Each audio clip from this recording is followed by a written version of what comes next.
ထူးမြတ်သောပိဋိအကြောင်းတရားဒေသနာတော်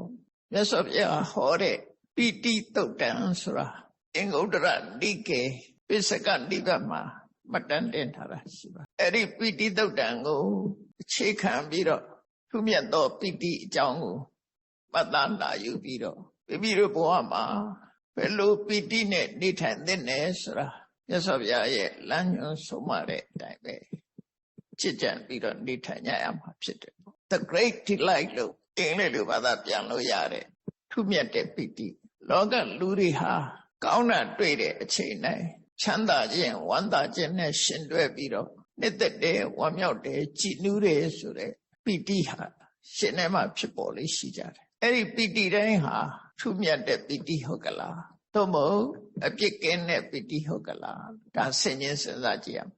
စိတ်ထဲမှာကျေနပ်အာရမှုဖြစ်တိုင်းဒီပိဋိဟာအပြစ်ကင်းတဲ့ပိဋိဆိုတာမဟုတ်အပြစ်ရှိတဲ့ပိဋိတွေလည်းပဲအများကြီးပဲအဲ့တော့ဘုရားသဝင်သူတော်စင်နေအနေနဲ့ဖြစ်တဲ့ပိဋိလားကိုယ့်ရဲ့နဲ့မှာဖြစ်တယ်သို့မဟုတ်မဖြစ်တဲ့မဲ့ဖြစ်တဲ့ပိဋိလားအပြစ်ကင်းတဲ့ပိဋိလားအပြစ်နဲ့ဖြစ်တဲ့ပိဋိလားဆိုတာဒါတတိရှိကြအောင်ဖြစ်တယ်မြတ်စွာဘုရားရဲ့ခွဲခြားဟောပြောမှုကိုကြည့်ပြီးတော့ innocence of the life ပြစ်ကင်းတဲ့ပိဋိအဲ့ဒီပိဋိဟာကိုယ့်ရဲ့နဲ့မှာထားရမယ့်ပိဋိဖြစ်တယ်အခုထူးမြတ်တဲ့ပိဋိဆိုတာလေကိုယ့်ရဲ့နဲ့မှာထားရမယ့်ပိဋိရှင်ထဲမှာထားရင်အစိတ်တောက်ဖြစ်တဲ့မဖြစ်တဲ့ပိဋိတွေကလည်းလောကမှာအများကြီးရှိတယ်အဘိဓမ္မာတော့ဝါနဲ့ကြည့်မယ်ဆိုလို့ရှိရင်ပိဋိဆိုတာစေတသိက်စိတ်ပေါ်မှာပြီးတော့စိတ်နဲ့ရှင်တွဲပြီးတော့ဖြစ်တတ်တဲ့သဘာဝတရားတစ်ခုသူကစိတ်မဟုတ်ဘူးစိတ်နဲ့ရှင်တွဲပြီးတော့ဖြစ်တတ်လို့စေတသိကစိတ်ကိုအမိပြုပြီးတော့ဖြစ်ပေါ်လာတဲ့အရာတစ်ခုလို့ mental state ပေါ့နော်စိတ်ဆိုတာကတော့အာယုံကိုရယူနိုင်တဲ့သဘာဝကဖြူစင်နေတဲ့တရားကိုစိတ်လို့ခေါ်တာ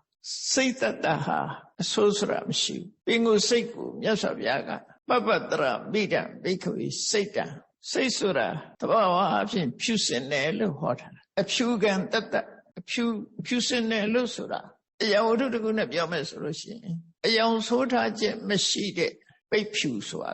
အဲ့ဒီပိတ်ဖြူပေါ်မှာဘာအယောင်မှမရှိဘူးအယောင်ချဲထားခြင်းမရှိသည့်အတွက်ကြောင့်ဖြူစင်တယ်လို့ခေါ်စိတ်ဟာလည်းပဲဘာစေတသိက်တည်းမှမတွေးပဲနဲ့သူ့တဘာဝအတိုင်းနေရင်အဖြူတဲ့သာလင်ဖြစ်တယ်ဒါကိုရည်ညွှန်းပြီးတော့မြတ်စွာဘုရားကပပတ္တရမိတံဘိက္ခဝေစိတ်တံ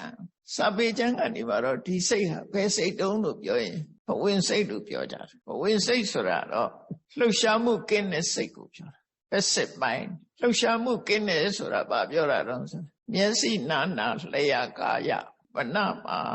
ထင်ပေါ်လာတဲ့အာယုန်တွေနဲ့အလုံးမလုံးဖဲနဲ့ငြိမ်သက်နေတဲ့အတိတ်ကံရဲ့အကျိုးဆက်ဖြစ်ပြီးသဘာဝအဖြစ်အတိတ်ကရယူထားတဲ့အာယုန်အတိုင်းလှုပ်ရှားနေတဲ့စိတ်ကိုဘဝင်စိတ်လို့ခေါ်တာဘဝင်စိတ်ကိုတနည်းအားဖြင့်ပြောမှဆိုရင်တော့အခြေခံစိတ်ပေါ့အဲ့ဒီအခြေခံစိတ်ကမှထားပြီးတော့အကောင်းဆိုးတွေဖြစ်လာတာစိတ်ရဲ့အဖြူတဲ့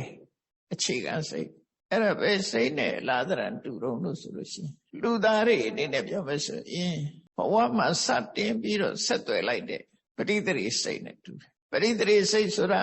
ကုသကံရဲ့အကျိုးလည်းရှိတယ်အကုသကံရဲ့အကျိုးလည်းရှိတယ်ဖေယရဲ့အကျိုးပဲဖြစ်ဖြစ်အကျိုးဝိပဿစိတ်ဖြစ်သည့်ဖြစ်အတွက်ကြောင့်ဝိပါကအကျိုးတရားများတာဖြစ်တယ်ဝိပါကရဲ့သဘာဝကမှန်ကျင်းမှုနဲ့မှပေါ်လာတဲ့မျက်နှာရိပ်နဲ့တူတယ်မှန်ကျင်းမှုနဲ့မှပေါ်နေတဲ့မျက်နှာရိပ်ဟာအပြောင်းလဲလုပ်လို့မရဘူးနော်ပင်ကိုယ်ကလှုပ်ရင်လှုပ်တယ်ပင်ကိုယ်ကငြိမ့်နေငြိမ့်တယ်အပြင်မှာနဲ့ပတ်သက်နေတယ်ပေါ့မှန်နဲ့မှပေါ်ထင်းနေတဲ့အရိပ်ဟာသူ့ရဲ့လှုပ်ရှားမှုလုံးဝမရှိဘူးအပြင်ကလှုပ်မှသူလှုပ်လို့ရအဲ့ဒါကိုပဋ္ဌာန်းမှာဝိပါကပစ္စယောဆိုပြီးတော့ဟောတဲ့အခါမှာဝိပါကဆိုတာနိရုဒ္ဓဟတန္တသဘာဝတန္တဘာဝနိရုဒ္ဓဟဆိုတာသူ့မှာဘာ action မှမရှိဘူးဘာ activity မှမရှိဘူးထူးခြားတဲ့ activity တွေသူ့မှာမရှိဘူးဒါမို့နိရုဒ္ဓဟကျိုးပံအထုံးမှုမရှိတဲ့တန္တဘာဝငြိမ်သက်နေတာလှုပ်ရှားမှုကင်းတဲ့ငြိမ်သက်မှုလို့တူတူဆိုလို့တယ်ပေါ့ငြိမ်သက်မှုကလည်းနှမျိုးရှိတယ်လှုပ်ရှားမှုမရှိတဲ့ငြိမ်သက်မှုနဲ့ဒီတန္တရဲ့အဓိပ္ပာယ်ကငြိမ်သက်မှုငြိမ်ချမ်းမှု တော့လှုပ်ရှားမှုမရှိလို့ငြိမ်သက်မှုရှိနေတယ်လို့ပြောတာငြိမ်ချမ်းတာကိုပြောတာမဟုတ်လှုပ်ရှားမှုမရှိလို့ငြိမ်သက်နေတဲ့အနေအထားရှိတယ်အဲ့တော့ဒီဘဝင်စိတ်ဆိုတာလည်းပဲလှုပ်ရှားမှုမရှိလို့ငြိမ်သက်နေတယ်ဝိပါကရဲ့သဘာဝအတိုင်းငြိမ်သက်နေတဲ့သဘာဝတရားသာဖြစ်တယ်ကံကကြိုးခိုင်ထားတာဖြစ်သည့်အတွက်ကြောင့်ကံရဲ့စီမံဖန်တီးထားတဲ့အတိုင်းသာဝိပါကစိတ်တရားဖြစ်ကြတယ်သူတို့သဘာဝအတိုင်းကြော်လွန်ဖြစ်တာတခုမှမရှိဘူးကံကြီးကျိုးဆက်တတ်တများသာဖြစ်တယ်ဒါဘဝစိတ်ကိုသဘောပေါက်အောင်ပြောပြတာအထူးသဖြင့်တမန်အဖြစ်နားလည်ရမှာကဘဝစိတ်ဆိုတာ deep sleep နှစ်ချိုက်ကြီးအိမ်မောကြနေတဲ့အခါမှာဖြစ်တာဘဝစိတ်ဟုတ်အိပ်ပျော်တဝက်နိုးတဝက်မှကြတော့မှအိပ်မက်ဆိုတာမက်တာနှစ်ချိုက်ကြီးအိပ်ပျော်သွားလို့ရှိရင်မမက်ဘူးအိမ်မက်တာဟာ deep sleep လို့ခေါ်တယ်နှစ်ချိုက်ကြီးအိမ်မောကြသွားတယ်အဲ့ဒီအိမ်မောကြနေတဲ့အချိန်လေးအိမ်မောကြနေတဲ့အချိန်မှာဘယ်အိမ်မက်မှမမက်ဘူးအဲ့လိုမဟုတ်ပဲနဲ့ကပိမက်ခကပိနေထာကပိနေထာဆိုမြောင်းငိုက်တယ်လို့ငိုက်တယ်မြောင်းအိတ်တယ်လို့အိတ်တာမြောင်းဆိုတာတစ်ပင်မောနေတဲ့အကောင်ဆိုတော့အမြဲတမ်းနှစ်ချိုက်အိတ်တယ်လို့မရှိဘူးသူကဖြတ်ခနဲ့မိတ်လိုက်ဖြတ်ခနဲ့နိုးလိုက်ဖြတ်ခနဲ့အိတ်လိုက်ဖြတ်ခနဲ့နိုးလိုက်ဒီလိုဖြစ်နေအဲ့ဒါကိုကပိမိတ်ထာမြောင်းပြီးငိုက်လို့စာပေကျမ်းကမှာဘာသာပြန်လေးရှိကြတယ်မြောင်းနေရဲ့ငိုက်ပြီးတဲ့အိတ်မျိုးအဲ့ဒီအချိန်ပိုင်းလေးမှာအိမ်မက်တတ်တယ်ဘဝင်စိတ်တလဲဝိธิစိတ်တလဲဘယ်ဟာမှပြည့်ပြည့်စုံစုံလုံနိုင်တဲ့ function မရှိဘူးဘဝင်ဖြစ်လိုက်ဝိธิဖြစ်လိုက်အဲ့ချာလေးမှာအိမ်မက်တတ်တယ်လို့သူတို့ဆိုတယ်ပေါ့အဲ့တော့ထားတော့ဘဝင်စိတ်ကိုပထမနားလည်ဖို့ကအိမ်မောကြနေတဲ့အချိန်မှာဖြစ်နေတဲ့စိတ်အစဉ်သို့တော့ဒီဘဝစိတ်ရဲ့စွမ်းအားကြောင့်လူတွေဟာအသက်ရှူမှုကတော့ဖြစ်နေတယ်အာနာပါနဆိုတဲ့ထွက်လေဝင်လေဟာစိတ်တစရုပ်လို့စာပေကျမ်းကနေမှဆိုတယ်စိတ်ကြောင့်ဖြစ်တဲ့ရုပ်လို့ဆိုလို့အာနာပါနကိုထွက်လေဝင်လေကိုမဖြစ်စေနိုင်တဲ့အလွန်အားပြော့သွားတဲ့စိတ်ဓာတ်မျိုးလည်းရှိတယ်သို့တော့ဘဝင်စိတ်ဟာထွက်လေဝင်လေရပ်သွားလောက်အောင်အားပြော့တဲ့ဟာမဟုတ်ဘူးတခြားယောဂကြောင့်ဒီအသက်ရှူရတာလည်းရှိကောင်းရှိနိုင်တယ်ပေါ့နော်သို့တော့ထွက်လေဝင်လေသည်စိတ်ကြောင့်ဖြစ်တယ်အာနာပါနကိုစိတ်တစားရုပ်လို့ဒီလိုပဲခေါ်တယ်ဘဝင်စိတ်ကအဲ့ဒီထွက်လေဝင်လေကိုတော့ဖြစ်စေနိုင်တယ်ပေါ့လှုပ်ရှားမှုအချို့ကိုလည်းပဲလူရဲ့ကိုယ်ကာယရဲ့လှုပ်ရှားမှုအချို့ကိုလည်းဖြစ်စေတယ်သို့တော့ဘဝင်စိတ်နဲ့ရောရှက်ပြီးတော့ကုသိုလ်ဖြစ်တာအကုသိုလ်ဖြစ်တာမရှိဘူးသူ့ဘဝင်စိတ်ကိုအပြကတာလို့ပြောတယ်ပြကတာဆိုတာထုတ်ဖော်ခြင်းအမိတတ်ခြင်းကောင်းတယ်မကောင်းဘူးသို့မဟုတ်ကုသိုလ်အကုသိုလ်ပြစ်ရှိတယ်ပြစ်မရှိဘူးဆိုတဲ့ထုတ်ဖော်ပြောဆိုခြင်းမရှိတဲ့အပြကတာမြတ်စွာဘုရားကတရားကို၃မျိုးခွဲဟောတာရှိတယ်ကုသလအကုသလအပြကတာဓမ္မသင်္ကတိပါဠိတော်မှာကုသလဓမ္မအကုသလဓမ္မအပြကတာဓမ္မလို့ဒီလိုဟောတဲ့ထင်မယ်အပြကတာဘဝင်စိတ်ဟာအပြကတာအပြကတာဖြစ်သည့်အတွက်ကြောင့်ဘဝင်စိတ်ဟာကုသိုလ်လည်းမဟုတ်ဘူးအကုသိုလ်လည်းမဟုတ်ဘူးကုသိုလ်အကုသိုလ်တို့ရဲ့အကျိုးဝိဘက်ညတာဖြစ်တယ်အဲ့တော့ဘဝင်စိတ်ဟာအပြစ်ရှိသလားအပြစ်မရှိဘူးလားပြောစရာမရှိဘူးဝိธิစိတ်နဲ့ရောပြီးတော့အိပ်ပျော်နေတဲ့အချိန်အိမ်မက်တာမျိုးကြတော့လောဘနဲ့တွဲရင်ဒေါသနဲ့တွဲရင်အကုသိုလ်စိတ်တွေဖြစ်ရင်အပြစ်ရှိတယ်သို့တော့အဲ့ဒီအပြစ်ဟာတမန်နိုးနေတဲ့အချိန်တို့ထိမ့်နိုင်တဲ့အရာမဟုတ်သည့်အတွက်ကြောင့်စာပေကျမ်းကမှာအဘောဟာရိကလို့သုံးတယ်အကုသိုလ်စိတ်နဲ့မထဲတိုက်ပါဘူးလို့ပြောတယ်အဘောဟာရိကဆိုအဝေါဟာရိကဗမာလေးပြောတာလို့ဒါလေးကတော့မပြောပါတော့ပါဘူးလို့ဆိုတဲ့အဓိပ္ပာယ်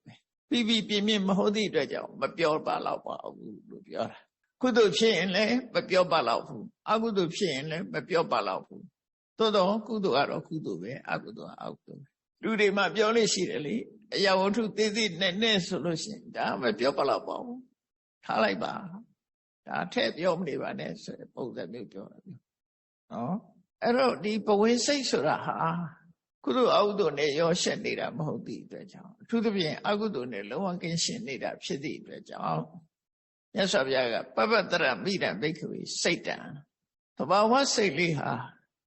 ဖြူစင်ပြီးတော့တောက်ပြောင်နေတယ်လို့သူတို့ဟောတာ အဲ့တော့စာပေကျမ်းကမှာပဝင်စိတ်ကိုသာလဲဖြူစင်တယ်လို့ဟောရလားဆိုတော့တချို့အထက်ကရာမှာကြတော့ဧကိလေသာကင်းတဲ့စိတ်တွေလဲအလုံးဟာဖြူစင်တောက်ပြောက်ပါတယ်လို့သူတို့ဆိုတာလဲရှိတယ်နော်အဖြူတွေတတ်တတ်အနေနဲ့ပြောမယ်ဆိုလို့ရှိရင်ဘဝင်စိတ်ပေါ့အဲ့ဒီဘဝင်စိတ်ကိုအာယုန်တစ်ခုကဝင်ပြီးတော့တိုက်ခိုက်တဲ့အခါမှာသူ့ရဲ့ဖြစ်စဉ်တစ်ခုဟာရပ်ဆိုင်သွားတယ်အဲ့ဒီရပ်ဆိုင်သွားတဲ့အခါမှာ active mind လို့ခေါ်တဲ့ဝိသိစိတ်တွေပေါ်လာတယ်အဲ့သူတို့ကြတော့မှကုသိုလ်အကုသိုလ်ဆိုပြီးပြင်းပြင်းဖြစ်လာဒါကြောင့်မို့ဝင်စိတ်ဟာဖြစ်စဉ်နေတယ်လို့တို့ဆိုတယ်ပေါ့နော်ဒါကစိတ်အခြေအနေတစ်ခုပြောပြအဲ့ဒီလိုစိတ်ဆိုတာဟာပင်ကိုယ်သဘာဝအဖြစ်အဖြူမဲမပါတဲ့ဖြူစင်းနေတဲ့အဖြူတဲ့တတ်တတ်ဖြစ်တယ်လာရောက်ပြီးတော့ဒီရှင်တွဲလာတဲ့ဆက်တွဲလာတဲ့ဖြစ်ပေါ်လာတဲ့စေတသိက်တွေကြောင့်စိတ်ဟာဖြူခြင်းမဲခြင်းဖြစ်ရတယ်စိတ်နဲ့စေတသိက်ကိုခွဲပြောတဲ့အခါမှာအဲ့ဒါလိုပြောစေတသိက်တွေအဲ့တော့ပီတိဆိုတာဟာစိတ်မဟုတ်ဘူးစိတ်နဲ့လာရှင်တွဲတဲ့စေတသိက်တရားတစ်ခုဖြစ်တယ်ဒါဖြင့်သူကစိတ်မှန်သမျှကိုသူရှင်တွဲသလားလို့ဆိုမရှင်တွဲနိုင်ဘူးဒုက္ခသောမနတလို့ခေါ်တဲ့ချမ်းသာခြင်းဝမ်းသာခြင်းဆိုတဲ့စိတ်တွေနဲ့မှသူကရှင်တွဲလို့ရတယ်သူ့ရဲ့တဘာဝကချမ်းသာနှစ်ချိုက်ခြင်းလို့အဲ့တော့နှစ်ချိုက်ခြင်းဆိုတာချမ်းသာမှနှစ်ချိုက်ဝမ်းသာမှနှစ်ချိုက်ပဲပီတိဖြစ်ခြင်းဟာဒုက္ခသောမနတနဲ့မှတွဲပြီးတော့ဖြစ်တယ်အဲ့ဒီဒုက္ခသောမနတလို့ခေါ်တဲ့ချမ်းသာခြင်းဝမ်းသာခြင်းတွေဟာအကုသိုလ်ကိုအကြောင်းပြုပြီးတော့ချမ်းသာတာရှိတယ်အကုသိုလ်ကိုအကြောင်းပြုပြီးဝမ်းသာတာရှိတယ်ကုသိုလ်ကိုအကြောင်းပြုပြီးတော့ချမ်းသာတာရှိတယ်ကုသိုလ်ကိုအကြောင်းပြုပြီးတော့ဝမ်းသာတာရှိတယ်စိတ်ထဲမှာဖြစ်ပေါ်တဲ့ခံစားချက်တွေမျိုးမျိုးရှိတယ်အဲ့ဒီပဲအကုသိုလ်နဲ့ပတ်သက်ပြီးတော့ချမ်းသာဝမ်းသာမှုနဲ့ရှင်တွဲလာတဲ့ပီတိကြတော့အပြစ်ရှိတယ်မထားတဲ့ပီတိဖြစ်တယ်ကုသိုလ်နဲ့ရှင်တွဲပြီးတော့ဖြစ်ပေါ်လာတဲ့ပီတိကြတော့ထားတဲ့ပီတိထူးမြတ်တဲ့ပီတိဖြစ်လာတယ်အဲ့ပီတိထဲမှာလည်းပဲအစင်းစင်း level တို့ဒီဂရီတို့ဆိုတာရှိသေးတာပေါ့နော်ကောင်းတဲ့ကောင်းတာကိုရွေးချယ်မယ်ဆိုရင်အဲ့လိုဖြစ်လာတယ်အဲ့တော့ခုဒီကနေ့ထူးမြတ်သောပီတိဆိုတာစိတ်မဟုတ်ဘူးစိတ်ထဲမှာဖြစ်တဲ့စေတသိက်တရားအပြစ်ကင်းတဲ့ပီတိရှိသလိုအပြစ်ရှိတဲ့ပီတိလည်းရှိတယ်ဆိုတာကိုမှတ်သားထားဖို့ပီတိဆိုရဲမကောင်းဘူးဆိုတာလေးကိုအခြေခံမှတ်သားထားအဲ့တော့ဒီပီတိသုတ်တံမှာမြတ်စွာဘုရားက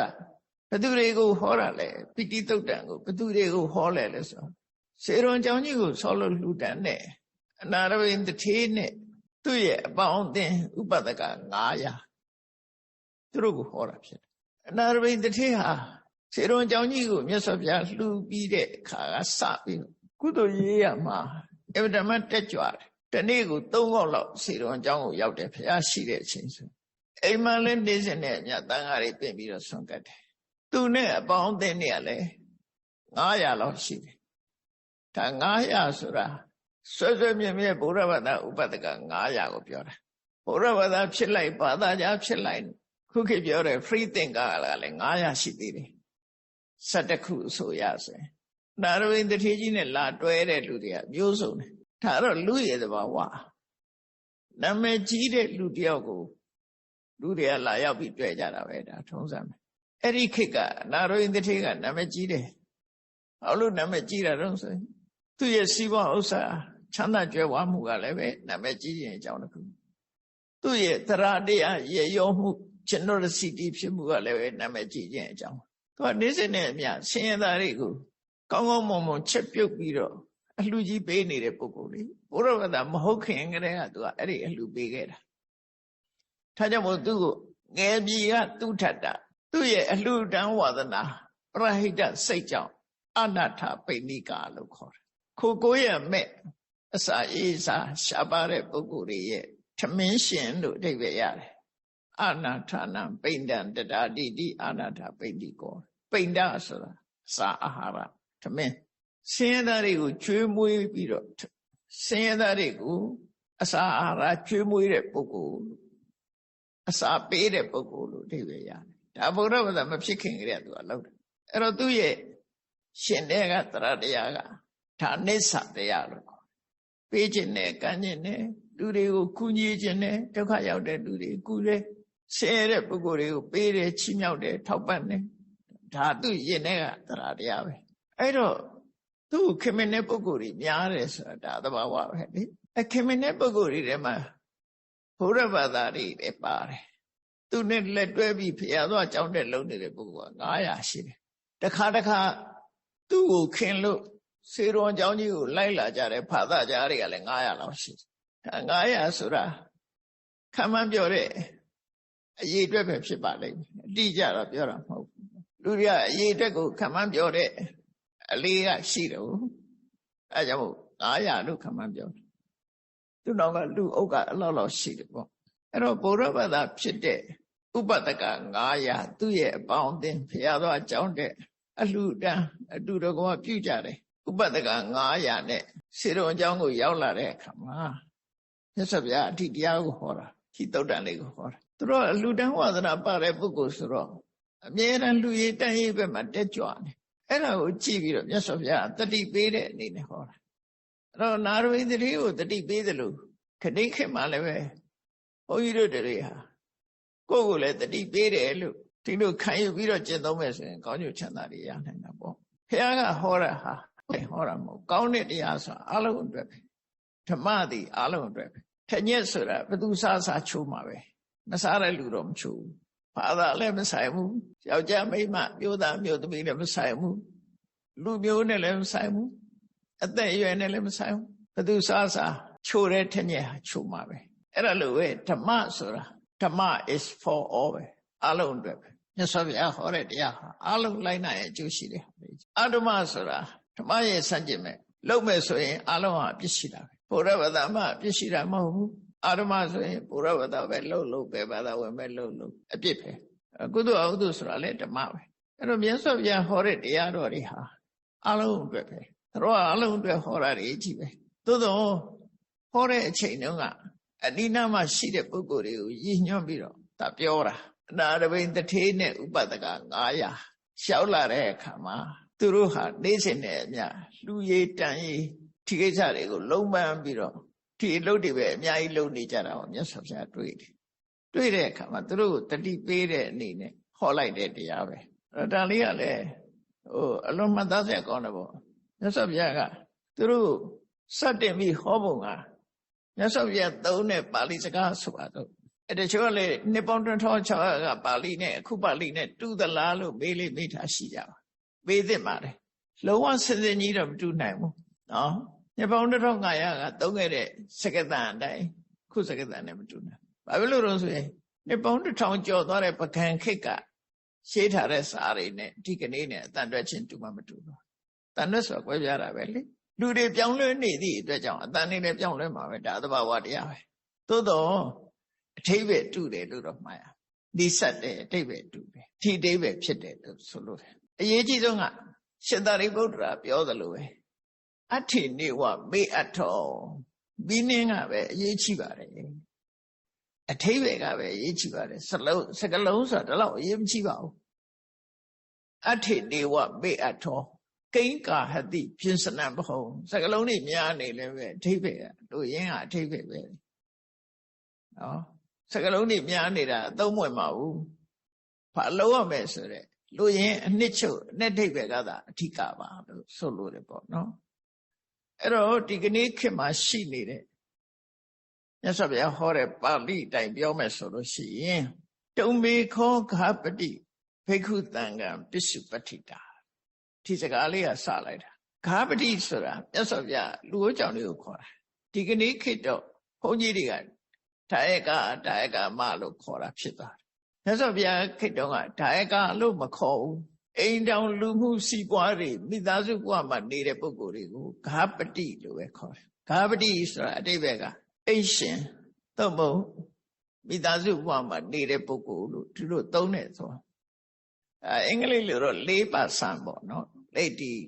4%ကလာကြီးမဟုတ်တဲ့4%ဃာပတိဆိုတဲ့စကားလုံးကအဲ့ဒါအဲ့တော့ဗမာလူကတော့မျိုးပြန်ကြတော့ဃာပတိတထေးလို့လည်းပြန်လိုက်တယ်ဃာပတိဒါယကလို့လည်းပြန်လိုက်တယ်ဒါကိုသုံးနိုင်လိုက်ပြန်တာပါ ဂါပတိရဲ့အဓိပ္ပာယ်စကားတော့ဂေဟတပတိဂါပတိအိမ်ပိုင်ရပိုင်နဲ့နေတဲ့ပုဂ္ဂိုလ်လို့သူတို့ဆိုလို့တယ်မှာတော့အိမ်အောင်နဲ့နေတဲ့ပုဂ္ဂိုလ်မိသားစုဘဝမှာနေတဲ့ပုဂ္ဂိုလ်ဆိုတဲ့အဓိပ္ပာယ်နဲ့ခေါ်တာဂါပတိတခါတရံကျတော့ဂဟထလို့သုံးတယ်ဂါပတိနဲ့ဂဟထဆိုတာကိုကျတော့လူဝကြောင်လို့သုံးကြတယ်ဂဟထဆိုတာအိမ်မှာတည်ရှိသူအိမ်၌နေသူလို့ဆိုတဲ့အဓိပ္ပာယ်ရတယ်အဲ့တော့အလုံးဟာမိသားစုဘဝမှာနေတာတွေကိုရည်ညွှန်းပြီးတော့ခေါ်တာပါအဲ့တော့မြတ်စွာဘုရားရဲ့အသုံးလုံးကအဲ့ဒါပဲတုံမေခောဂါပတိဘိက္ခုတန်ခံပစ္စုပတိတာဂါပတိတို့သင်တို့ဟာယဟန်တန်ဃာကိုပစ္စည်းလေးပါးနဲ့လှူဒန်းထောက်ပံ့နေရတယ်ထောက်ပံ့နေကြတယ်ငါတို့ဟာယဟန်တန်ဃာတွေကိုစွန့်သင်္ကန်းကြောင်းစေပစ္စည်းလေးပါးနဲ့လှူဒန်းထောက်ပံ့နေကြတယ်အဲ့ဒါလို့လှူဒန်းထောက်ပံ့နေတယ်ဆိုတာလေးနဲ့တင်နာခောဂါပတိတာဝတကေနေဝတုဋ္ဌိကရဏီယအဲ့တော့လေးနဲ့တင်ကျင့်တဲ့နှစ်သက်မှုမဖြစ်သင့်ဘူးဒါလေးကစာဟောတာနော်အနာရင်းတတိနဲ့အဖွဲ့ဟာလူရေးတိုင်းရေးပဲကြိုးပမ်းအထောက်နေတာမြင်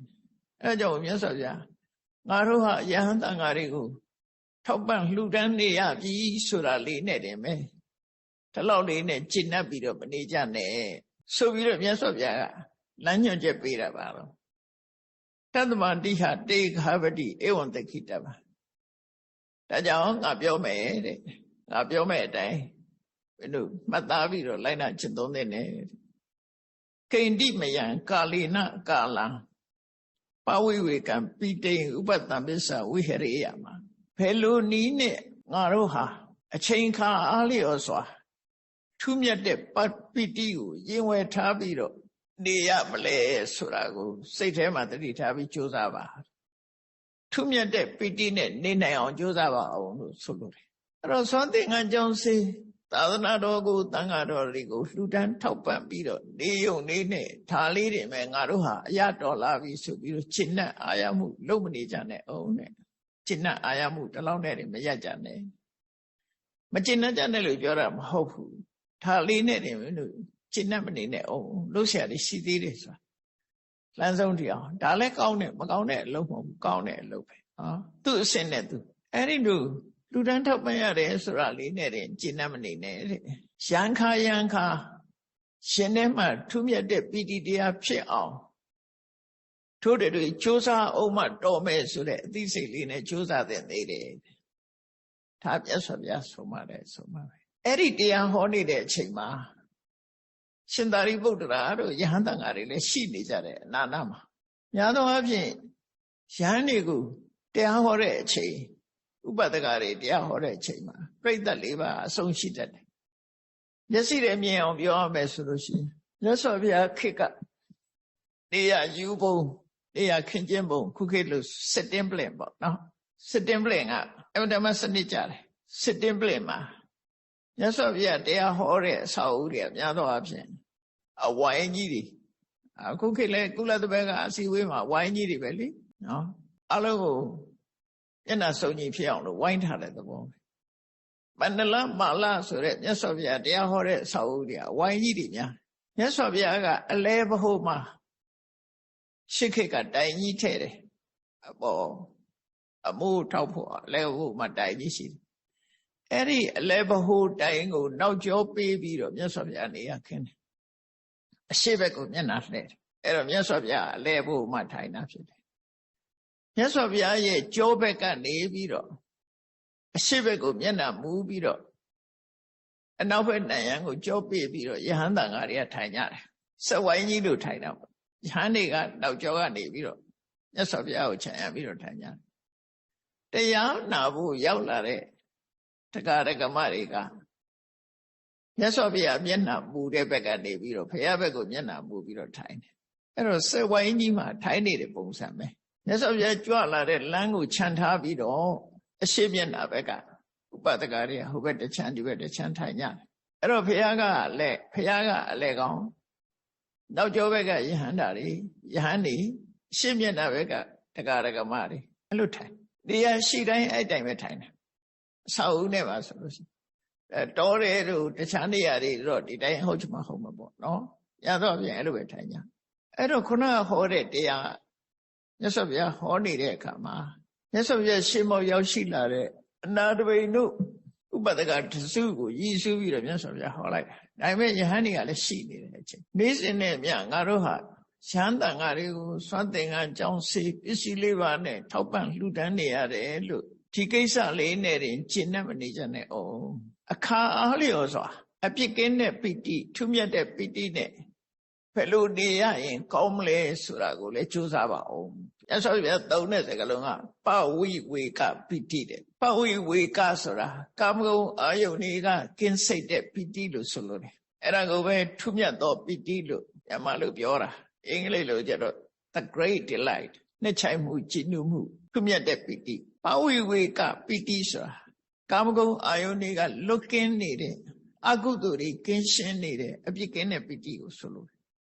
ပဝိဝေကဆိုတဲ့သဘောကကင်းရှင်းတယ်အပြစ်နာစာတွေကင်းရှင်းတယ်ကာမဂုဏ်အာယုန်တွေကကင်းတယ်ဝိဝေကဆိုတဲ့စကားလုံးနဲ့တူတူပဲအဲ့တော့ပဝိဝေကပီတိကိုဘယ်လိုပီတိမျိုးတုံးလို့ဆိုတာကိုရှင်မဗုဒ္ဓဂောသကတော့သူ့ရဲ့ထက်ကတာထဲမှာပဝိဝေကပီတိဆိုတာဘယ်ဟာခေါ်ရအောင်လို့ဆိုပထမဇန်ဒုတိယဇန်ပီတိကိုခေါ်ရပါတဲ့ဒါတော့အမြင့်ဆုံးကိုပြောတာအမြင့်ဆုံးကိုပြောတာနော်ပထမဇန်ဒုတိယဇန်နဲ့ရှင်တဲ့ပီတိကိုခေါ်ရပါတယ်ဆိုဒါတော့ဟုတ်တော့ပထမဇန်မှာတတိယဇန်တို့သရုတ်ထဇန်တို့ကျတော့ပီတိမရှိတော့ဘူးသူတို့သွားတာဇန်က၄မျိုးတနည်း၅မျိုးတနည်းရှိတယ်အဲ့တော့၄မျိုးနည်းနဲ့ပြောမယ်ဆိုလို့ရှိရင်ပထမဇန်ဒုတိယဇန်မှာပီတိရှိတယ်သရုတ်ထဇန်နဲ့တတိယဇန်နဲ့သရုတ်ထဇန်မှာပီတိမရှိတော့အဲ့ဒါကိုရည်ညွှန်းပြီးတော့အထက်ကရာဆရာကပထမဇန်နဲ့ဒုတိယဇန်မှာလို့ပြောတာဒါသူ့ရဲ့ source ကအဲ့ဒါပဲ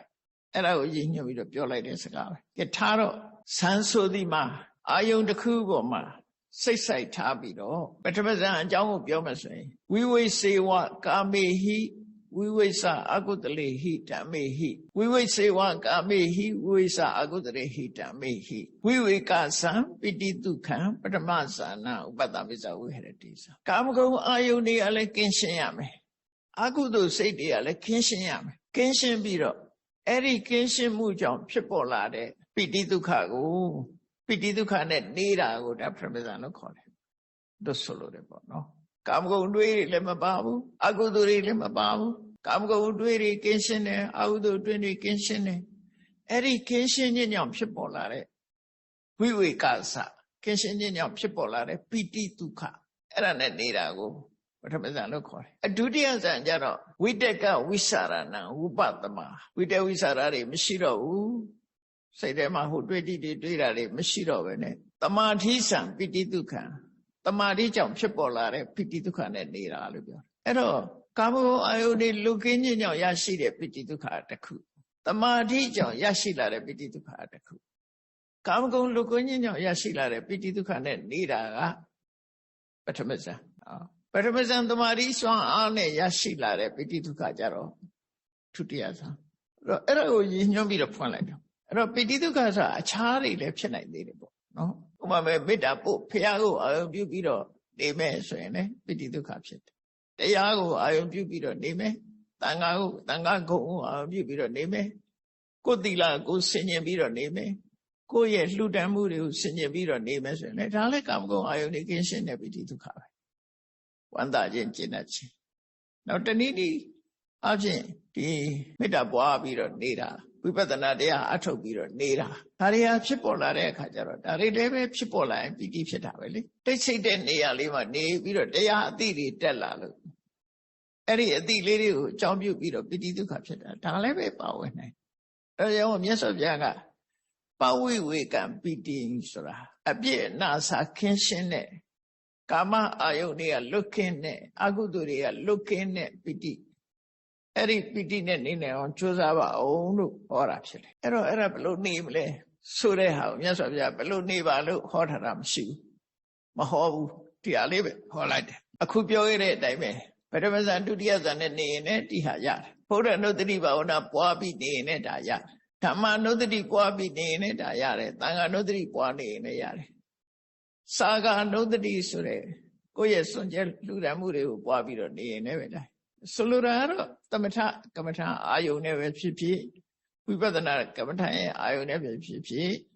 နေမဲ့ဆိုရင်ဒါဘဝဝေကပိတိဖြစ်တယ်လို့သူဆိုလိုတယ်ပေါ့အဲ့ဒီမှာမြတ်စွာဘုရားကဒီနေရာမှာရပ်လိုက်တဲ့အခါကျတော့ရှင်သာရိပုတ္တရာကမြတ်စွာဘုရားစကားကိုထောက်ခံပြီးတော့ရှောက်တယ်အဲ့ဒါလေးကမှတ်သားစရာကောင်းဘုရားကတူတူလေးပဲဒါလေးပဲဟောလိုက်ဒါလေးပဲဟောပြီးတော့ရှင်သာရိပုတ္တရာကဆက်ပြီးတော့ပြောတော့ဆိုမြတ်စွာဘုရားအခုမိန့်တဲ့စကားဟာအမှန်တန်ကောင်းပါလေဘုရားဓမ္မမှန်ကန်ပါတယ်ဝမ်းသာစရာချီးနူးစရာဖြစ်ပါတယ်တဲ့မြတ်စွာဘုရားမိန့်တဲ့အတိုင်းမြတ်ဗုဒ္ဓရဲ့တတိတာဝကဟာပဝိဝေကပိတိလို့ဆိုတဲ့ထူးမြတ်တဲ့ပိတိနဲ့နေမယ်ဆိုလို့ရှိရင်အဲ့ဒီအချိန်လေးမှာအခုပြောမဲ့အချက်၅ချက်မဖြစ်နိုင်ပါဘူးနော်အစိုးတရားအစိုးတွေအဲ့ဒီအချိန်မှာဒီဟာတွေကိုဖယ်ရှားနိုင်ပါတယ်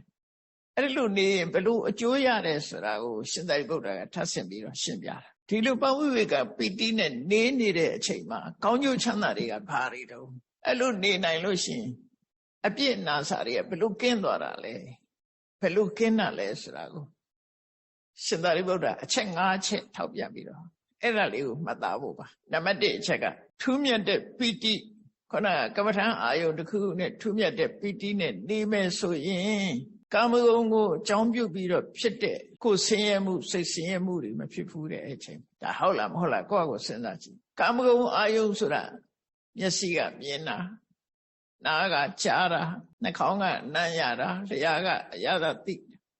ခန္ဓာကိုယ်ကထိတာမျက်စိနာနာလျှာကာယကဆက်သွယ်လာတဲ့အာယုန်ဒီပေါ်မှာတတ်မဲ့ခြင်းဆွဲလန်းခြင်းနဲ့ပတ်သက်တာကာမဆိုတာsensual pleasure လိုချင်စရာအာယုန်တွေကိုကာမလို့ခေါ်တယ်အဲ့ဒီလိုချင်စရာအာယုန်တွေကိုလိုချင်တဲ့တဏှာကိုလည်းကာမလို့ခေါ်တယ်ကာမက2မျိုးရှိတယ်လို့မှတ်တယ်ဝတ္ထုကာမလိုချင်စရာကဝတ္ထုကာမလိုချင်တာကအခိဋ္ဌကာမနှစ်ခုလိုချင်စရာကိုလိုချင်တယ်ဒါမို့ desire for sensual pleasure desire ဆိုတဲ့ဒီ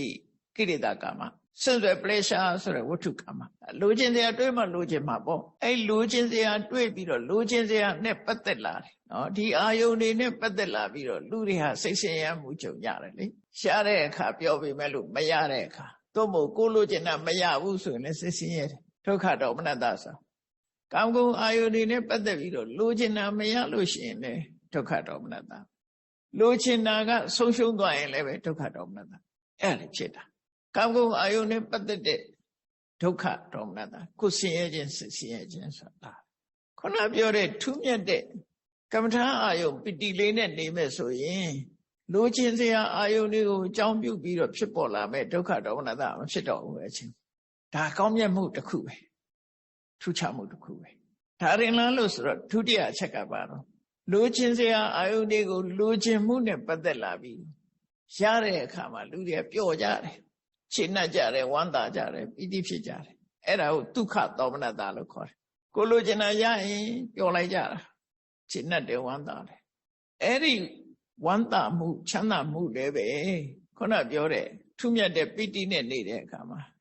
ဒီဟာလည်းမဖြစ်နိုင်ဘူးကာမဂုဏ်နဲ့အာယုန်နဲ့ပတ်သက်တဲ့ဒုက္ခဒေါမနတလည်းမဖြစ်ဆိုလိုတာဒါတွေဟာအပြစ်ရှိတဲ့ဟာတွေလေကာမဂုဏ်အာယုန်နဲ့ပတ်သက်ပြီးတော့စိတ်ဆင်းရဲမှုဖြစ်လဲအပြစ်ပဲကာမဂုဏ်အာယုန်နဲ့ပတ်သက်ပြီးစိတ်ချမ်းသာမှုဖြစ်လဲအပြစ်ပဲသူစိတ်ဆင်းရဲမှုဖြစ်ရင်ဒေါသဥဆောင်သွားတယ်စိတ်ချမ်းသာမှုဖြစ်ရင်လောဘဥဆောင်သွားတယ်တော့အပြစ်ကအပြစ်ပဲသူinnocent မဖြစ်ဘူးလွတ်ဆိုလို့ရနော်အဲ့ဒီအပြစ်တွေလွတ်သွားတယ်နောက်တတိယအချက်ကဘာတော့ဆိုအကုသိုလ်နဲ့ပတ်သက်တဲ့ဒုက္ခဒေါမနတလည်းမဖြစ်ဘူးတဲ့အကုသိုလ်နဲ့ပတ်သက်တဲ့ဒုက္ခဒေါမနတဆိုတာဟာကိုပြောတာတော့ဆိုအကုသိုလ်နဲ့ပတ်သက်တဲ့ဒုက္ခဒေါမနတဆိုအကုသိုလ်လှုပ်တယ်ဝေးပြူရေးလှုပ်တယ်တရဝါတွေကိုတတ်တယ်ရောင်းတယ်ရောင်းမကောင်းဘူးဆိုရင်ဒုက္ခဒေါမနတပဲအဲ့ဒါလေကိုတတ်လိုက်တဲ့အတန်ကိုမမဲတငါမုတ်ဆိုးတွေဆိုလို့ရှိရင်အကုသိုလ်လုံးနဲ့အသက်မွေးတယ်တနေ့ကုန်ငါးရှာတယ်မရဘူးစိတ်ထဲမှာမကြေမနပ်ဖြစ်တယ်နိကိုလှုပ်လိုက်တဲ့အကောင်လွတ်သွားတယ်အကုသိုလ်ဖြစ်တာပဲအကုသိုလ်နဲ့ပတ်သက်တဲ့စိတ်ဆင်းရဲမှုတွေဖြစ်တာပဲအဲ့ဒါတွေးပြီးတော့သာကြည်တော့ အကုသိုလ်နဲ့ပတ်သက်တဲ့စိတ်ဆင်းရဲမှုတွေကပါဏာတိပါဒနဲ့ပတ်သက်တာလည်းဖြစ်နိုင်တယ်အာဒိဏဒါနနဲ့လည်းပတ်သက်တာလည်းဖြစ်နိုင်တယ်ကာမေတုမိစ္ဆာစာရနဲ့ပတ်သက်တာလည်းဖြစ်နိုင်တယ်မုဒဝါဒနဲ့ထူးစိတ်တွေနဲ့ပတ်သက်တာတွေမှသမျှအကုသိုလ်နဲ့ပတ်သက်တယ်အဲ့ဒါတွေနဲ့ပတ်သက်ပြီးတော့စိတ်ဆင်းရဲမှုကြုံရတာရှိတယ်လေဒါလေအကုသိုလ်နဲ့ပတ်သက်ပြီးစိတ်အလိုမကြတာတွေစိတ်ဆင်းရဲမှုတွေကြုံရတယ်အထက်ကရာကတော့ဥပမာလေးတစ်ခုပေးတယ်တောလဲတဲ့အခါမှာသားကောင်ကိုပြစ်လိုက်တယ်လွဲချော်သွားတယ်လွတ်သွားတယ်အဲ့မှာစိတ်ထဲမှာအလိုမကြဖြစ်တယ်အဲ့ဒီအကုသိုလ်မျိုးလို့ဆိုလို့လည်းပေါ့အဲ့တော့ဒုစရိုက်လုပ်ငန်းတွေနဲ့ပတ်သက်ပြီးတော့မအောင်မြင်မှုအဲ့ဒါကိုအကုသိုလ်နဲ့ပတ်သက်တဲ့ဒုက္ခဒေါမနတာလို့ဆိုလို့တယ်နောက်စတုထအချက်ကတော့အကုသိုလ်နဲ့ပတ်သက်တဲ့ဒုက္ခဒေါမနတာအကုသိုလ်ကလည်းဒုက္ခဒေါမနတာကိုပေးတာရှိတယ်နော်ကိုလုပ်တဲ့အလုပ်တစ်ခုအောင်မြင်သွားတယ်ဟိုမဲ့မွေးမြူရေးလုပ်ငန်းကြီးအောင်မြင်သွားတယ်စီးပွားရေးတက်လာတယ်အကုသိုလ်လုပ်တွေနဲ့အောင်မြင်တယ်ဝေးထားတဲ့အကောင်မလောင်းတွေများလာတယ်သူရပစ္စည်းကိုယူတဲ့အခါမှာကိုရကျင်တာတွေအကုန်ရတယ်ဓမ္မိုးကြီးမားတဲ့ပစ္စည်းတွေရလိုက်တယ်သောမနတာပဲလေဝမ်းသာသူရပစ္စည်းမတရားယူတဲ့အခါမှာရလိုက်ဝမ်းသာသူတော်အတမယစောကားပြစ်မှားရတဲ့အခါမှာဝမ်းသာတယ်လူတယောက်ကိုပြီးပြီးလိန်လိုက်ရတဲ့အခါမှာအကျိုးရတော့ဝမ်းသာတယ်ဒါတွေပဲအယက်သေးစားတောက်ဆရလို့ဝမ်းသာတယ်ဒါအကုသလူပတ္တဟိတံဒုက္ခဒေါမနတံလို့ခေါ်တယ်ပျော်ပါရတဲ့ကိစ္စတွေနဲ့ပတ်သက်ပြီးတော့ဝမ်းသာမှုတွေဖြစ်ကြတယ်အဲ့ဒါလည်းပဲခုနပဝိဝေကပီတိဖြစ်နေတဲ့အချိန်မှာဒါလည်းမဖြစ်ပါဘူးတဲ့ရှင်သာရိပုတ္တရာတော့အဆိုးတွေမဖြစ်နိုင်ဘူးဒီခုနကပဝိဝေကပီတိဟာဒါသူ့ရဲ့ကောင်းခြင်းနေပဲနော်ထူးမြတ်တဲ့ပီတိဖြစ်အောင်နေပဲဆိုကောင်းခြင်းနေနောက်၅ခုမြောက်အချက်ကတော့ဘာလို့ဆိုကုသိုလ်နဲ့ပတ်သက်တဲ့ဒုက္ခဒေါမနတာကုသိုလ်နဲ့ပတ်သက်ပြီးတော့လေဒုက္ခဒေါမနတာဖြစ်တယ်ဘာလို့လဲဆိုရင်လှူတန်းပြီးတဲ့အခါမှာလည်းပဲကိုလှူလိုက်ရတဲ့အလှူနဲ့ပတ်သက်ပြီးတော့အလှူခံပုဂ္ဂိုလ်ကြောင့်ဖြစ်စီတခြားအကြောင်းကြောင့်ဖြစ်စီသရတရားပြက်ပြီးတော့စိတ်ဆင်းရဲမှုကြုံတယ်သို့မဟုတ်လှူစရာတန်းစရာတွေရှာတာမရဘူးကိုလှူကျင်သလားမလှူရဘူးဒါလည်းပဲဒုက္ခဒေါမနတာဖြစ်တာကုသိုလ်နဲ့ပတ်သက်ပြီးတော့စိတ်ဆင်းရဲမှုတွေဖြစ်တယ်ဒုက္ခဒေါမနတာအလူကံပုဂ္ဂိုလ်ကြောင့်လည်းစိတ်ဆင်းရဲမှုဖြစ်တယ်ကိုယ့်ရဲ့အခြေအနေကြောင့်လည်းပဲစိတ်ဆင်းရဲမှုတွေဖြစ်တယ်ငါလူမိတာမှားတယ်တို့သူတို့ဖြစ်တာမျိုးတွေရှိတယ်ကိုယ်လူနဲ့ပတ်သက်ပြီးဝမ်းသာမှုမဖြစ်တာအဲ့ဒီဒုက္ခဒေါမနတာလို့ခေါ်တယ်လူမှုတမ်းမှုသို့မဟုတ်ကုသိုလ်လုံးမှုတွေနဲ့ပတ်သက်ပြီးတော့ကိုလုပ်တဲ့ကုသိုလ်အပေါ်မှာမကျေနပ်မှုတွေဖြစ်လာတတ်တယ်အဲ့ဒီမကျေနပ်မှုဖြစ်လာတဲ့ဒေါမနတာဒုက္ခဒေါမနတာဆိုတာလည်းပဲခုနပဝိဝေကပီတိမှာမဖြစ်နိုင်ဘူးတဲ့ဒါလည်းပဲဖြစ်ဘူးတဲ့အဲ့တော့ပေါင်းလိုက်တဲ့အခါကျတော့ကာမဂုဏ်အာယုန်နဲ့ပတ်သက်တဲ့ဒုက္ခဒေါမနတာဝန္တခြင်းဝန္နေခြင်းဝန္နေခြင်းဆင်းရဲခြင်းဝန္နေခြင်းမဖြစ်ဘူးကာမဂုဏ်အာယုန်နဲ့ပတ်သက်ပြီးတော့ဝန္တချမ်းသာခြင်းဝန္တခြင်းမဖြစ်ဘူးအကုသိုလ်နဲ့ပတ်သက်ပြီးတော့ဆင်းရဲခြင်းဝန္နေခြင်းမဖြစ်ဘူးအကုသိုလ်နဲ့ပတ်သက်တဲ့ချမ်းသာခြင်းဝန္တခြင်းလည်းမဖြစ်ဘူးကုသိုလ်နဲ့ပတ်သက်တဲ့ဆင်းရဲခြင်းဝန္နေခြင်းလည်းမဖြစ်ဘူးဒါကြတော့တစ်ခုပဲနော်အဲ့လိုပေါင်းလိုက်တော့၅ခုဖြစ်တယ်အဲ့တော့ပဝိဝေကပီတိလို့ခေါ်တဲ့ထူးမြတ်တဲ့ပီတိကမ္မဋ္ဌာန်းအာယုန်နဲ့နေပြီးမေတ္တာပို့ပြီးတော့နေပြီးဆိုလို့ရှိရင်ခုနလိုအပြစ်နာစာတွေအလုံးဝခင်းသွားတယ်လုံးဝခင်းသွားတယ်အပြစ်တွေလုံးဝပေါ်မလာဘူးအဲ့ဒီပေါ်မလာအောင်ဆီယမရန့်ခါတို့တွေတရားစခန်းဝင်မယ်ဥပုပ်ရဲ့ရှေ့ဆောင်မယ်တော့ဖို့အတိုင်းအတာလေးတစ်ခုနဲ့အဲ့ဒီအတွင်းမှာဒီကုသိုလ်နဲ့ပတ်သက်တဲ့ဝန္တာမှုချမ်းသာမှုဝန္တာမှုပဲဖြစ်အောင်နေတာမျိုးဆိုလို့တယ်ပေါ့နော်အေးမေတ္တာပို့ပြီးတော့နေကြမယ်ဆိုလို့ရှိရင်လည်းပဲဒီမေတ္တာပို့နေတဲ့အချိန်မှာကိုယ်စိတ်ထဲမှာကြည်နူးမှုတွေရလာပြီဆိုလို့ရှိရင်ဒါလည်းပဝိဝေကပီတိပဲအတ္တိပီတိနဲ့အခါအားလျော်စွာသတ်မှတ်ထားတဲ့အချိန်မှာဒီလိုနေနိုင်အောင်ကြိုးစားရမယ်အဲ့လိုမဟုတ်ရင်ဝိပဿနာတရားနဲ့ကြိုးစားမယ်မြင်တဲ့အခိုက်ကလေးမှာ မြင်ပြီးရင်ပြန်စဉ်းစားလိုက်ချက်ချင်းကြီးစဉ်းစားတယ်ဆိုတာအမတမရင့်ကျက်လာမှာမြင်လိုက်တဲ့အခိုက်ကလေးမြင်ပြီးပြီဆိုရင်သိကြကြီးမဟုတ်ဘူးနဲ့မြင်ပြီးတဲ့အခိုက်မှာပြန်စဉ်းစားဘာစဉ်းစားတော့ဆိုငါမှာသက္ခုပ္ပတာရဆိုတဲ့မျက်လုံးရှိတယ်ထင်မျက်လုံးပေါ်မှာထင်ဟလာတဲ့အဆင့်အာယုံရှိတယ်နော်မျက်လုံးနဲ့အဆင့်အာယုံဆုံငင်းကြောင့်အခုမြင်သိစိတ်ဆိုတာပေါ်တယ်ဒီချိန်မှာမျက်လုံးနဲ့အဆင့်အာယုံဆုံငင်းကိုအကြောင်းပြုပြီးတော့မြင်သိစိတ်ပေါ်တယ်မျက်လုံးကလည်းငါမဟုတ်ဘူးငါဟာလည်းမဟုတ်ဘူးအဆင့်အာယုံကလည်းငါလည်းမဟုတ်ဘူးငါဟာလည်းမဟုတ်ဘူးသဘာဝတရားတသက်ရုပ်တရားတသက်များတာဖြစ်တယ်ပေါ်လာတဲ့နတ်တရားလည်းငါလောက်တာမဟုတ်ဘူးဒီအကြောင်းနှစ်ခုဒီကြောင့်ဖြစ်ပေါ်လာတာဖြစ်တယ်ပေါ်ပြီးရင်ပျောက်သွားတာပဲဒီသုံးမျိုးပဲစဉ်းစားသဘာဝတရားတသက်တာဖြစ်သွားတယ်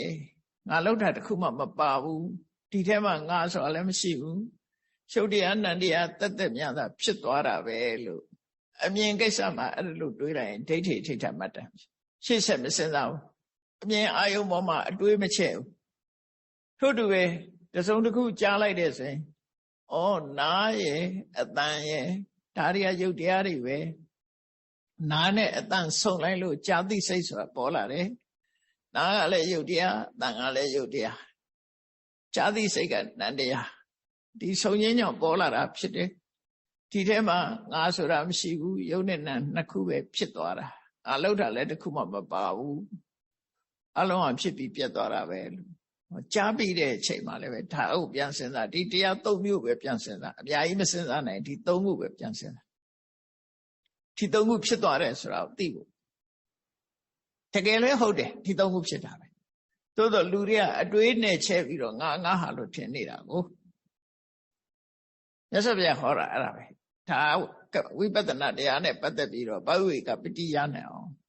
ဒါကိုတုတိတုတ္တမတ္တံလို့ခေါ်တယ်ကြားရင်ကြားတဲ့အပေါ်လေးမှာပဲဒါပဲပြန်စဉ်းစားတယ်နောက်တစ်ခုကအစာစားမယ်သို့မဟုတ်ကော်ဖီတောက်မယ်ကော်ဖီတောက်မယ်ဆိုလို့ရှိရင်သုံးမျိုးရှိကော်ဖီဖြော်ပြီးတော့ကော်ဖီတောက်မလို့ပဇာနာရောက်လိုက်တဲ့အချိန်လေးမှာမတောက်ရသေးဘူးဘာရတော့ကော်ဖီနှံ့ရတယ်အရင်အနံ့ကလည်းရုပ်တရားနော်ခန္ဓာပတ္တရမှာဒီအနံ့လာထိသည့်အတွက်ကြောင့်ကော်ဖီနှံလေးကမွှေးတယ်မမွှေးဘူးသိလားနော်နှာခေါင်းရဲ့အနံ့ရဲ့ဆုံပြီးတဲ့အခါမှာအနံ့သိတဲ့စိတ်ကလေးပေါ်လာတယ်ဒါတခုဟုတ်ပြီတောက်လိုက်တယ်ကော်ဖီကပူတယ်အေးတယ်ဆိုတာရင်လာပြန်ကော်ဖီကြီးကပူလိုက်တာ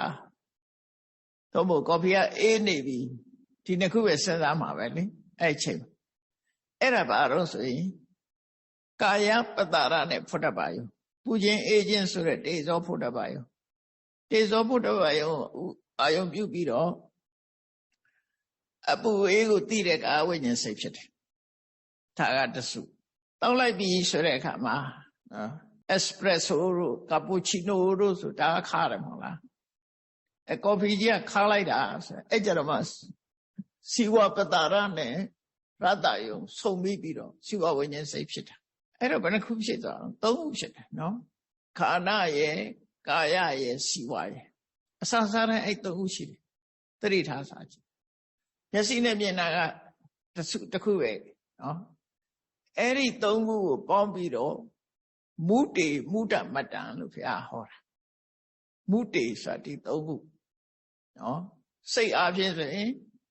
ဒီခန္ဓာဝိညာဉ်စိတ်စီဝဝိညာဉ်စိတ်ကာယဝိညာဉ်စိတ်အာယုံအားဖြင့်ခန္ဓာယုံရတ္တယုံဖုဒ္ဓဘာယုံပတ္တရာယုံအနေနဲ့ကြည့်မယ်ဆိုရင်ခန္ဓာပတ္တရာစီဝပတ္တရာကာယပတ္တရာသုံးခုအဲ့သုံးခုပေါင်းပြီးတော့မုတေမုဒ္ဒမတ္တခမင်းစားစားဘာစားစားအမေရိကမှာနေတဲ့လူတွေဆိုရင်ဟုတ်လားပီဇာစားမလားဒီအနံ့လေးကရင်လာမှာပဲဘာစားစားအနံ့လေးကရင်လာအဲ့ဒီချိန်မှာဒါလေးကိုတတိယလိုက်တတိယပြီးတော့ဒီတရားတွေဖြစ်ချင်းများတာဖြစ်တယ်ငါဆိုတာမရှိဘူးငါလောက်တာလည်းတခုမှမရှိဘူးဆိုတဲ့သဘောတရားလေးကိုစဉ်းကျင်စဉ်းစားလိုက်ဒါဝိပဿနာရှုတာပဲအဲ့တော့ကိုယ့်ရဲ့ daily life မှာဒါတွေရှုနိုင်မှုပဲအရေးကြီးတာအဲ့ဒါရှုနိုင်ဖို့အတွက်ဘာလို့တုံးဆိုမြတ်စွာဘုရားဟောတယ်အပမဒိနဘိက္ခုတမ္ပါဒိထားပဲရှုမယ်ဆိုတဲ့တတိတရားလေးရှိနေဖို့လိုတယ်အဲ့ဒီတတိနဲ့မှရှုခြင်းဆိုတဲ့ဝိပဿနာဉာဏ်ဖြစ်ပေါ်နိုင်တာဖြစ်တယ် အဲ့ဒါကိုပြောတာအပမဒေနတတိတရားဖြင့်သမ္ပါဒိဋ္ဌဝိပဿနာဉာဏ်ပြည့်စုံအောင်လုပ်ကြလို့ပြောတာတတိရှိကြလို့ပြောတာမဟုတ်တတိတရားနဲ့ကောင်းတာတွေရအောင်လုပ်လို့ပြောတာနော်တို့ဆိုလူကထင်တယ်ငါမှတတိရှိတယ်လို့ထင်တယ်မဟုတ်မေ့နေတာမြတ်စွာဘုရားဆိုလိုတာကဒီဝိပဿနာဉာဏ်ဖြစ်ဖို့အတွက်ဘာကအရေးကြီးတာတော့ဆိုတတိကအရေးကြီးတယ်လို့ပြောတာတတိရှိနေမှဒီလိုစဉ်းစားမိတဲ့ဉာဏ်ပေါ်မှာနာဟိတတိဝိရဟိတပညာနမအဋ္ဌိတတိမပါတဲ့ပညာဆိုတာမရှိဘူးတတိကင်းပြီးပညာမဖြစ်ဘူးဒါကြောင့်မို့တတိရှိကိုရှိအောင်တတိကအရေးကြီးတယ်ဘူးထွေးစားတော့မယ်ဆိုရင်ဒါတွေကငါသိအောင်လုပ်တော့မယ်ဆိုတာအရင်တတိရှိထားဖို့လိုတယ်နော်အဲ့ဒီတတိနဲ့မှဒီညာဟာပြည့်စုံနိုင်တယ်လို့ပြောတာအပမဒေနမမေ့မရရတဲ့တတိတရားဖြင့်တတိတရားနဲ့ဝိပဿနာဉာဏ်ကိုသမ္ပါဒိဋ္ဌပြည့်စုံအောင်လုပ်ကြလို့ပြောတာနော်ကုသိုလ်တရားတွေကိုပြည့်စုံအောင်လုပ်ကြလို့သူတို့ဆိုလို့တယ်အဲ့ဒါဒီသုတ္တံမှာအခုလို့ရှင်သာရိပုတ္တရာကပဝိဝေကပိဋိဖြစ်နေတဲ့အခါမှာတဲ့ဒီလိုအခြေအနေမျိုးတွေ၅မျိုးဟာမဖြစ်နိုင်တော့ပါဘူးအမတန်ကောင်းတဲ့ပဝိဝေကပိဋိပါလို့မြတ်စွာဘုရားကိုလျှောက်တော့မြတ်စွာဘုရားကအေးဟုတ်တယ်ဆိုပြီးဒီတိုင်းပဲထပ်ပြီးအတိပြုတယ်ဒီသုတ္တံမှာဒါဒီသုတ္တံအစဆုံးကဒါပဲနော်ဒါကြောင့်မို့ပိဋိသုတ္တံမှာလာတဲ့ထူးမြတ်သောပိဋိနဲ့ထို့တဲ့တွေနေထိုင်ခြင်းဆိုဒီမှာသမထဝိပဿနာတရားနဲ့ကိုယ့်ကိုနှလုံးသွင်းပြီးတော့จิตကြကြုတ်ကိုအထုတ်နေထိုင်ခြင်းပဲဖြစ်တယ်ထိုနေထိုင်ခြင်းအပြင်တို့ရရှိလာတဲ့ထူးမြတ်သောပိဋိနဲ့ကာမဂုဏ်နဲ့ပတ်သက်တဲ့ဒုက္ခဒေါမနတဒုက္ခဒေါမနတအကုသိုလ်နဲ့ပတ်သက်တဲ့ဒုက္ခဒေါမနတဆိုလိုတာကာမဂုဏ်နဲ့ပတ်သက်တဲ့ဝမ်းနေခြင်းဝမ်းသာခြင်းအကုသိုလ်နဲ့ပတ်သက်ပြီးဝမ်းနေခြင်းဝမ်းသာခြင်းကုသိုလ်နဲ့ပတ်သက်ပြီးဝမ်းနေခြင်းမဖြစ်ကြရလေအောင်ထို့တဲ့ပဝိဝေကဒုက္ခအမိအရာကြိုးစားအထုတ်ကြမယ်လို့ကိုယ်စီနှလုံးထားပြီးကြိုးစားအထုတ်နိုင်ကြပါစေကုန်သတည်း